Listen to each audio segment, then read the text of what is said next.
Meron ho bang bago talagang teknolohiya ngayon as in para po sa mas mabilis na road concreting?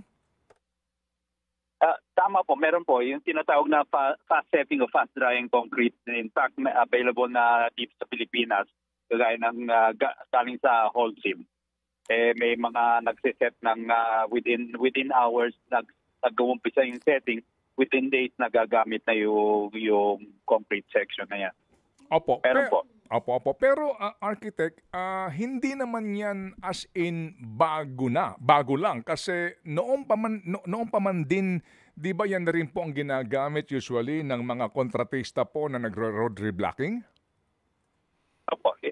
Actually, yan yung standard na na pag kailangan talagang gamitin kaagad yung ginagamit ng contractor. So yung labanan po natin dito sa pag-rebuild ng EDSA is for project management and coordination.